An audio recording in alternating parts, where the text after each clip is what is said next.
Muy buenas, bienvenidos un día más a Estrategias de Inversión, en un momento en el que los mercados están susceptibles a esa guerra arancelaria, esa guerra comercial que se ha desatado entre las grandes potencias mundiales, y además es que sigue aumentando la tensión. El secretario de Comercio de Estados Unidos, Wilbur Ross, decía me parece que fue ayer, que era pronto para decidir si su país iba a abandonar la Organización Mundial del Comercio, pero que no es ningún secreto que hay que hacer varias reformas en la institución y que la administración Trump no va a cambiar su política al respecto. Vamos a hablar de todo ello con Juan Enrique Cadeñanos, director en España de Almirall Markets. Muy buenas tardes, Juan Enrique. ¿Qué diferencias de comportamiento estás viendo en los principales índices? ¿Cómo está afectando, cuánto de susceptibles son a esta inicio, no sabemos si es el inicio y el fin o si va a seguir siéndolo, de guerra comercial entre Trump y fundamentalmente China? Estamos viendo al índice de Shanghái pasarlo mal y Wall Street parece que va capeando el temporal. Bueno, en principio parece que es una guerra actual, me refiero, hacemos referencia siempre a que es una guerra que ha empezado hace relativamente poco y es una guerra que lleva muchísimo tiempo. De hecho, es la guerra más larga que ha existido, y estamos hablando siempre, lógicamente, de la guerra entre China y Estados Unidos, lo que se conoce como guerra de divisas. Al final, a ambos países lo que les interesa es tener una moneda débil. Por mucho que Donald Trump intenta o insiste, ¿no?, en cambiar la estructura económica de todo un país como es Estados Unidos, lógicamente eso no va a más o no debería ir a más, en el sentido en el que lógicamente no puede cambiar toda esa estructura que tiene. A su situación arancelaria lógicamente le perjudica, y en concreto algunas compañías dentro del mismo. Es una situación lógicamente susceptible y sobre todo muy frágil para la economía estadounidense, porque como decíamos, su moneda principal necesita ser débil, su mercado principal es exportador, y para ello necesita debilitar moneda. Lo que pasa que sigue potenciando la economía interna. Seguimos viendo cómo en esa guerra constante Estados Unidos sigue marcándose o desmarcándose, mejor dicho, ¿no?, a un plano lateral, y lógicamente China ahora mismo veíamos meses atrás cómo se encontraba en un terreno en el que no sabía exactamente qué hacer, porque Estados Unidos como que le dejaba el camino que ellos querían tener, ¿no? Es decir, bueno, yo quiero que tú te fortalezcas en tu moneda, yo quiero ser débil, y tú estás haciendo justo lo que a mí me interesa, ¿no? Entonces, en ese sentido, claro, el mercado asiático veía como, lógicamente, vale, gracias por el regalo, gracias por la ayuda, sigue así, que nosotros vamos a seguir potenciando la economía que necesitamos, tú sigue debilitando la tuya, que para nosotros nos viene perfecto, y lógicamente hay algunas empresas que se ven especialmente beneficiadas, como puede ser el consumo en la parte asiática. Lo que pasa que, bueno, iremos viendo poco a poco cómo van evolucionando y sobre todo los cambios que hay en el corto plazo en cuanto a presentación de resultados, referencias macroeconómicas que lógicamente irán limando y sobre todo minando también a la economía estadounidense, que a la larga debería cambiar un poco el perfil.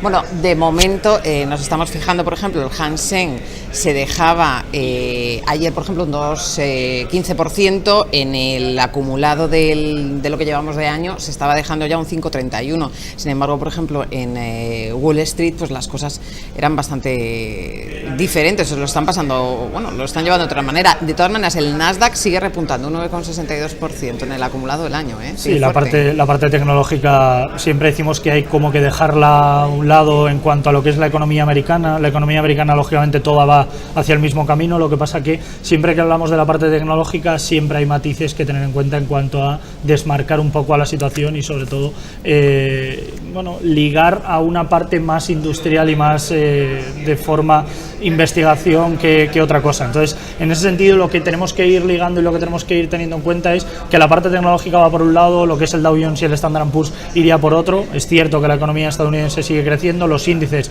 siguen teniendo un repunte importante, y esto lógicamente, a Asia, como digo, le viene de perlas, aunque es cierto que su economía interna se ve especialmente truncada y lógicamente perjudicada por esta situación. Bueno, ¿cuál es el pronóstico? Estabas mencionando antes que estamos en vísperas de las presentaciones de resultados. ¿Cuál es el pronóstico del consenso del mercado sobre esta temporada, principalmente en el S&P 500, en este segundo trimestre de 2018? En general, yo creo que los resultados deberían no ser malos. Lo que pasa que en general podríamos ir viendo matices negativos, ¿no? Matices o brotes negativos que de alguna forma en el medio plazo se deberían ir cosechando, y que esto debería ir repuntando negativamente para la economía americana.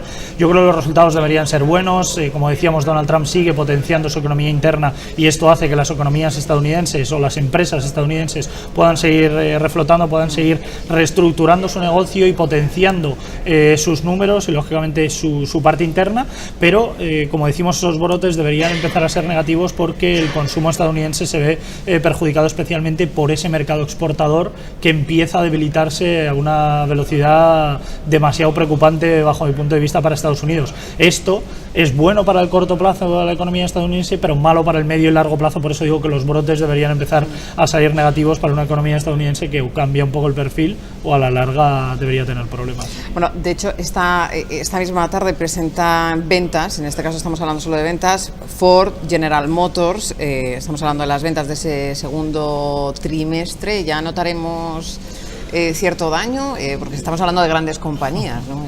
Deberíamos notar algo de fragilidad. No digo daño, porque yo creo que en el corto plazo siguen siendo economías o siguen siendo empresas, en este caso especialmente fuertes, con una economía que sigue fortaleciendo la parte interna. Lo que pasa que gran parte de su negocio es exportador. Es por ello que lo que necesita en este caso Estados Unidos es una moneda débil, porque la materia prima que exporta en este sentido es de calidad relativamente baja.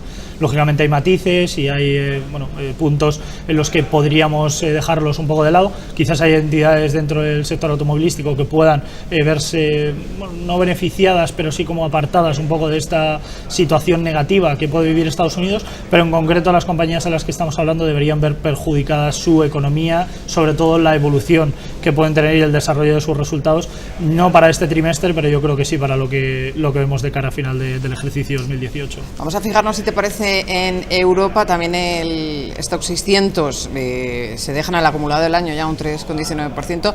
El IBEX contribuye muy mucho a lastrar a esta media de selectivos europeos, lleva ya una caída del 4,83%, y por ejemplo en el caso del DAX es el que más está pesando, un 5,26%, el selectivo estrella de Europa, ¿no? Sí. ¿Cómo lo va a hacer?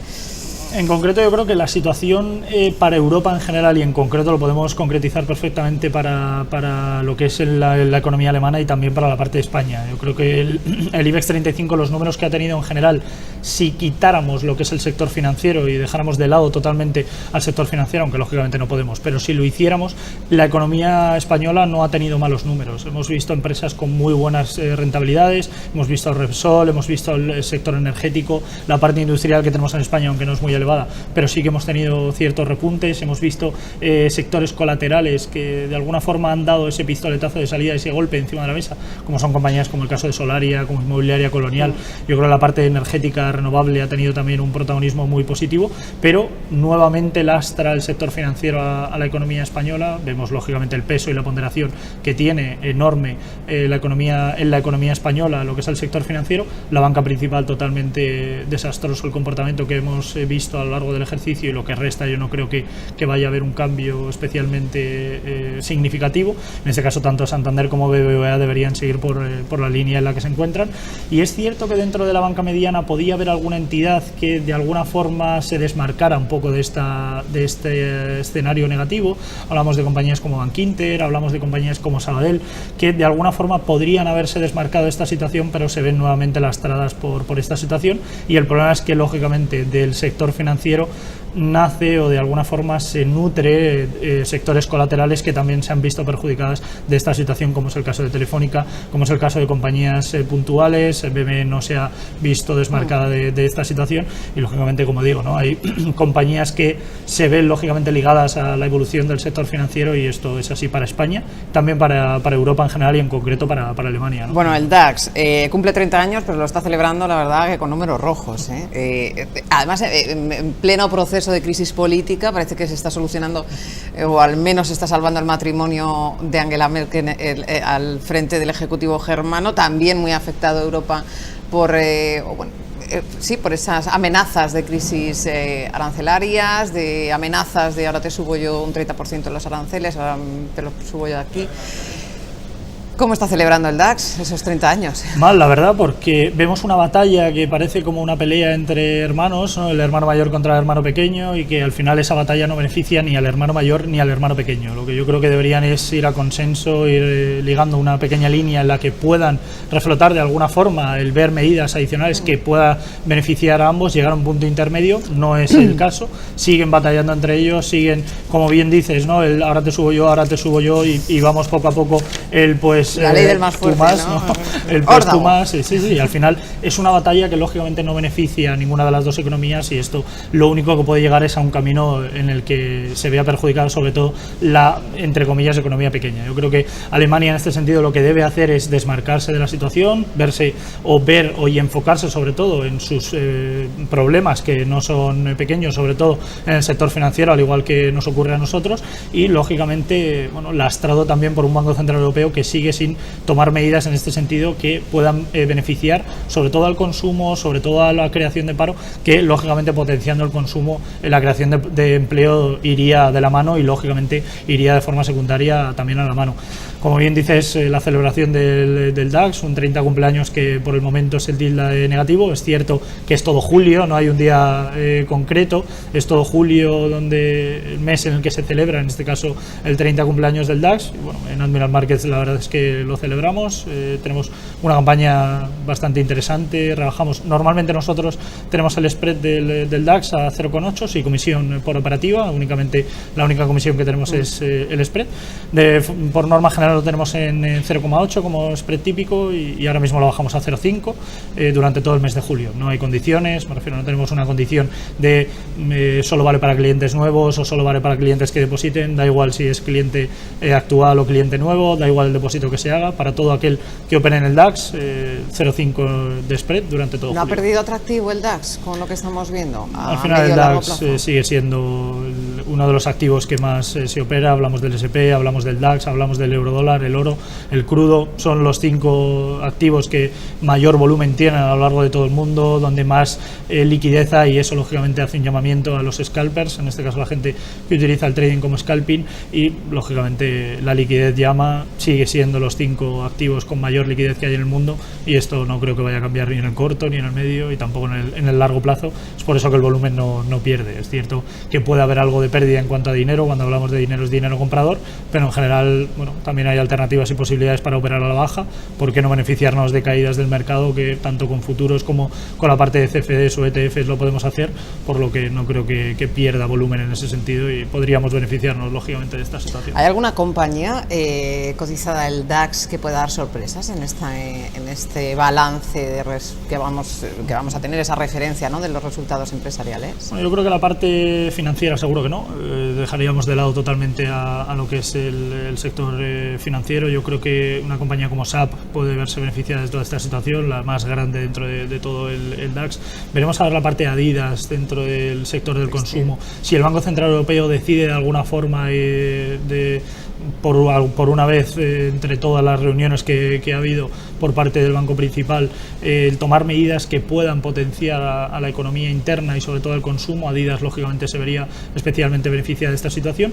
Y yo creo que en momentos de turbulencias, en momentos de confusión, el sector farmacéutico, y hablaríamos de Bayer en este caso, se podría ver especialmente beneficiada, un sector estratégico y sobre todo desde el punto de vista de refugio, una compañía que por naturaleza ya está diversificada. Vemos parte de consumo, vemos parte de investigación y vemos parte de I+D, también lo que es de investigación en el desarrollo que tiene interno, lógicamente una parte industrial muy grande ligada a ella, y esto lógicamente debería beneficiar a una compañía como Bayer. Yo creo que pueden ser potencias importantes, pueden ser empresas que lo hagan de una forma especialmente positiva en este momento de incertidumbre, hasta que veamos que Alemania lógicamente toma las medidas que necesita. No creo que el gobierno de Angela Merkel tarde mucho, ¿no?, en imponer o en de alguna forma tomar medidas adicionales a lo que ya vemos, y que lógicamente todos los gobiernos vayan de la mano, que es al final lo que se necesita. Pues veremos qué ocurre este mes de julio, y veremos qué ocurre ya a la vuelta de verano, ¿no? Me parece. Luego están las elecciones de midterm en Estados Unidos, hay muchas fechas. Será un año claves, complicado, sí. No complicado, pero sí que será un año año volátil e interesante, ¿no? En cuanto a la renta variable hablamos. Ya muchos colador de compañías. Sí,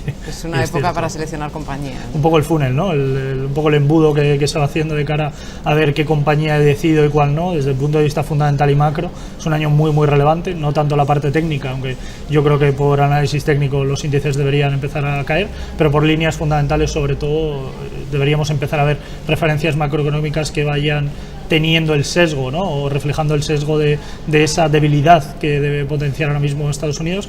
Por desgracia, España va muy ligada a lo que es la evolución de Estados Unidos y lógicamente eso no va a cambiar tampoco en el corto plazo.